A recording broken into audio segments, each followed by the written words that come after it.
Hello all and welcome to the new video from Rayan Kiwan Electronics channel. In this video I will show you how to test the MOSFET, especially the N MOSFET, using digital multimeter.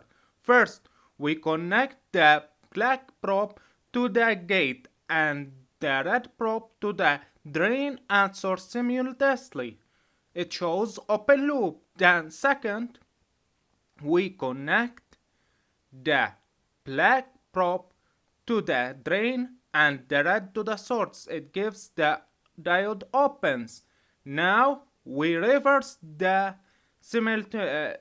probe connections, where we put the red probe to the gate to the drain and the black to the source. It shows open loop.